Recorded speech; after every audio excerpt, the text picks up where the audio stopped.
designed to allow corporations to shut down in America, move to China, move to Mexico, and hire people there at starvation wages. Very bad policy.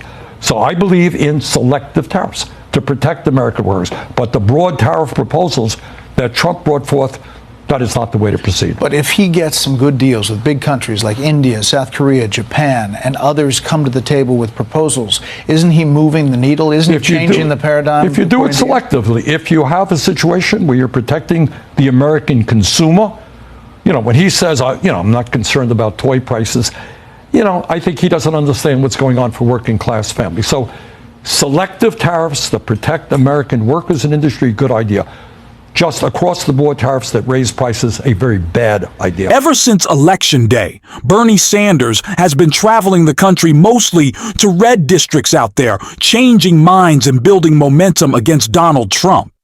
There is no place, no space, and no platform. Bernie Sanders is unwilling to go to bring his fight, and that includes the Fox propaganda outlet where he was tonight calling out Donald Trump's lies, and the lies pushed by their host, leaving the host interviewing him absolutely silent in a brutal call-out that we are going to get into. But before we do, if I could quickly ask you to leave a like on this video, and if you haven't already, and you enjoy our channel, to hit that subscribe button. It goes a long way, and it really does mean a lot to me. Now, Bernie Sanders, of course, had a lot of lies to call out, not just about Donald Trump, not just about Elon Musk, but about the attacks on the Democratic Party. I want to check them all out. He was killing it on Fox. Let's take a look. So should President Biden have gotten out of that race earlier? But I'm not going back a year. You're not going back? No, I'm not. I don't want to. But isn't that a big part of where the Democratic Party is? No, it's not. It's nothing to do with Biden right now or Kamala Harris. The question is, what is the fundamental issue in politics? Which side are you on? So right now, you have massive income and wealth inequality. You have the rich getting richer, wealthiest people, large corporations control our economy, billionaires control our political system. The question is, do you stand with the working class, with the elderly, with the kids, or do you stand with big money? Well, that's a great question, because now you have this tariff policy from President Trump. And it's really interesting that some Democrats have now kind of abandoned the pro-progressive thing that they had before, and they're agreeing with the Wall Street Journal editorial page. Do you see that? Yeah, this is what I think. The idea to say, oh, we believe in unfettered free trade, no tariffs, and some Democrats are saying that, I think that's nonsense. The idea that you arbitrarily one day come up with tariffs on every country on earth for no particular reason, which is going to raise prices in this country, that's also absurd. Not only did I vote against NAFTA and permanent normal trade relations with China, I helped lead the effort against those. Those were disastrous trade agreements written by corporate America, designed to allow corporations to shut down in America, move to China, move to Mexico, and hire people there at starvation wages. Very bad policy. So I believe in selective tariffs to protect American workers. But the broad tariff proposals that Trump brought forth, that is not the way to proceed. But if he gets some good deals with big countries like India, South Korea, Japan, and others come to the table with proposals, isn't he moving the needle? Isn't he changing the paradigm? If you do it selectively, if you have a situation where you're protecting the American consumer, when he says, I'm not concerned about toy prices, I think he doesn't understand what's going on for working class families. So selective tariffs that protect American workers and industry, good idea. Just across the board tariffs that raise prices, a very bad idea. You have this tour with Alexandria Ocasio-Cortez, Fight the Oligarchy. You've seen big crowds. Huge crowds. Explain it. Why do you think it's happening? I think, and by the way, we actually have information on this, Brett. It's not just, I'm an independent, we attract a lot of Democrats. It is not just Democrats coming out to our rallies. It is Republicans, it is a lot of independents. And why is that? I think there are a few concerns. Number one, when Trump gets inaugurated and standing behind him are the three wealthiest guys in America, Musk, Bezos, and Zuckerberg, and standing behind them are 13 other billionaires that Trump has appointed to head up major government agencies. People are really saying, really? This is a government of the billionaire class, for the billionaire class. People are worried about that. The other area, big deal, is the movement toward authoritarianism. You don't have a president of the United States suing the media because they did stories you don't like. You don't have federal agents picking up college students who may have come from another country, throwing them into a van, taking them to a detention center without any charges being leveled against them. You don't have the president of the United States saying, oh, a judge ruled against me, we got to impeach that judge. That is called authoritarianism. And I don't care if you're conservative or progressive and middle of the road guy.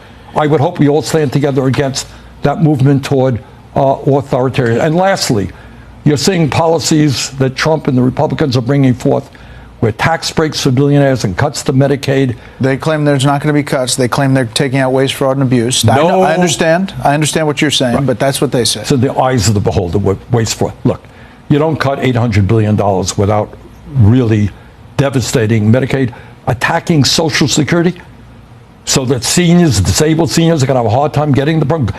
But you know, there are a lot of people who look at this and say the government is bloated. It's out of control. It's $37 trillion in debt. Do you think the federal government? Fair enough. Do the federal government, does it need to be cut? The federal government needs to be made more efficient. In some ways, it should be expanded. In other ways, cut. If you're asking me, is the federal bureaucracy a problem? You're damn right it is. Can we make it more efficient? Absolutely. Absolutely. Isn't that what Doge was trying to do? No, but Doge was trying to, you don't make it more efficient by laying off thousands of workers at the Social Security Administration so that seniors can't get their benefits and their concerns addressed in a timely manner. You don't make the system more efficient by threatening to lay off 83,000 workers at the Veterans Administration, which will clearly impact the health care that our veterans receive. All right, last thing. You know, Alyssa Slotkin, senator from Michigan, she said you shouldn't be using oligarch. It's over people's head. You've gotten criticized from other people. Free Beacon says Bernie Sanders spent $221,000 on private jets fighting the oligarchy tour paid for by friends of Bernie Sanders. That you've spent millions of dollars in campaign funds on private jet travel over the years. How do you push back on both of those things? When's the last time you saw Donald Trump during a campaign mode at National Airport? No, it doesn't. But he's also not fighting the oligarchy. No. You run a campaign and you do 3 or 4 or 5 rallies in a week. The only way you can get around to talk to 30,000 people. Think I'm going to be sitting on a waiting line at United waiting, 30,000 people are waiting. That's the only way you can get around. No apologies for that. That's what campaign travel is about. We've done it in the past. We're going to do it in the future. And you think that this is hitting a mark? You think it's scratching the itch that voters want to hear from? I think at a time when the people on top are doing phenomenally well, when seniors, working class people are struggling, people want to hear action to stand up to the people who have the wealth and the power and create an economy that works for all of us, not just the people on top. Well, Senator Sanders, I appreciate you coming on, talking about the issues, and we'll have you back. Thank you very much, Brett. Thank you.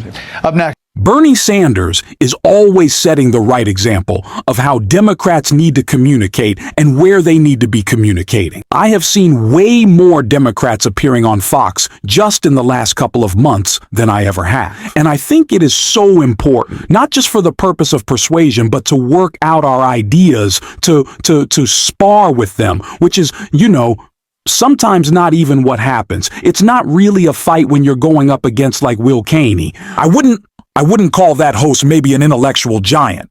But this is exactly what Democrats need to be doing. We need to be taking our ideas out there and showing that we are fighters. And that is exactly what I saw from one of my favorite members of Congress, Sarah Jacobs from California, who called out Marjorie Taylor Greene to her face. Not just about her lies, but she made a little diss on her boyfriend. You'll have to check it out, and then we'll talk about it. Thank you. I'm not normally a member of this committee, but I could not sit idly by while Republicans attack the transgender community for the millionth time. And look, there are real, well-intentioned questions and policy decisions that need to be made around trans issues. I understand that. For a lot of people, these issues are new. It can feel intimidating to talk about them, scary to ask questions. We need to be having dialogue. But that's not what we're doing today in this hearing. This hearing is a waste of time and neglects to provide actual oversight of the ways the Trump administration is dismantling our government and hurting women and girls. Madam Chairwoman, would it be accurate to say that you believe no one should receive gender-affirming care? I believe that no minors should receive gender-affirming care, sex changes, mutilating their body. Okay. They can't vote. They can't get a tattoo. They can't drive a car. Okay, they thank can't you. join the military. Thank you. I ask this because many people believe that Botox, filler, boob jobs are all gender-affirming care, and I know many of my colleagues, probably on both sides of the aisle, have partaken in this gender-affirming care. But okay, let's take this committee at its word that this hearing is about protecting women and girls. Ms. Goss-Graves, the Department of Education's Office of Civil Rights is the primary entity that investigates discrimination against women and girls in sports, in school. Is that correct? That's correct. That protects women and girls against sexual assault, whether in sports or elsewhere. Is that correct? That's correct.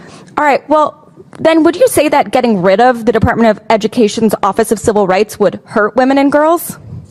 For sure. As did the cuts to the Office for Civil Rights, the group that actually responds to Title IX. That's exactly right, which is why I find it so interesting that the Trump administration has already closed more than half of the offices of the Office of Civil Rights in the Department of Education, including an office in California that is in the middle of an active discrimination investigation. You would think if we were concerned about protecting women playing sports and protecting their Title IX rights that we would want to be actually looking into why we're closing these offices, not what we're doing right now.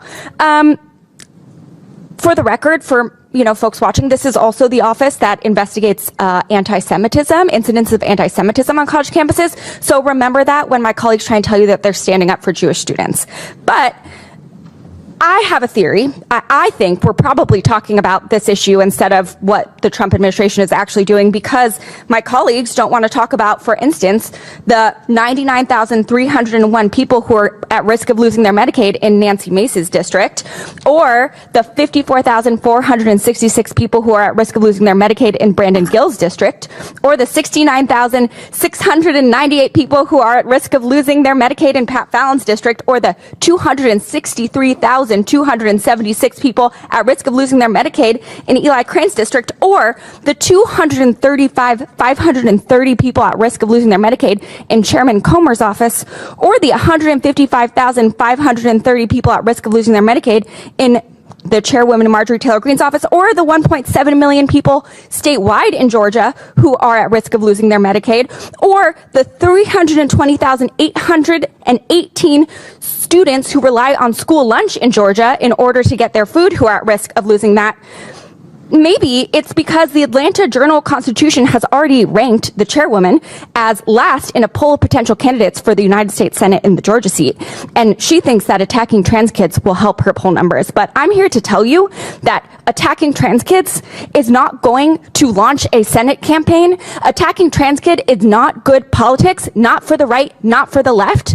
The American people did not say that they hate trans kids and they hate trans people in this last election. What they said is that they want us to take care of them. They are mad that someone else is getting surgery paid for when they are drowning in medical debt. They are mad that someone else is getting housing paid for when they can barely afford rent.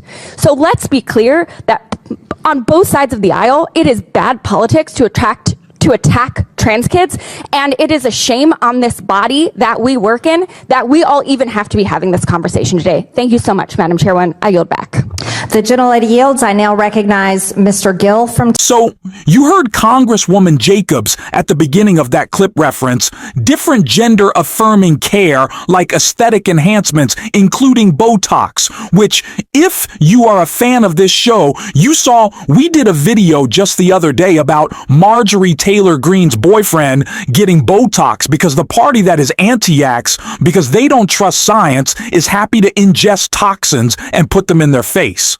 And at the same time, the party that says that we gotta have the tough manly men back is, making sure we get rid of those wrinkles and looking nice and pretty for the camera. Not that there's anything wrong with it, but there's something wrong with hypocrisy. That's what's getting called out on this show every single day. And if you want to support that, as always, you can hit that subscribe button, leave a like on this video, and if you stuck around to the end, you can drop a blue heart in the comments. And until next time, I'll see you soon.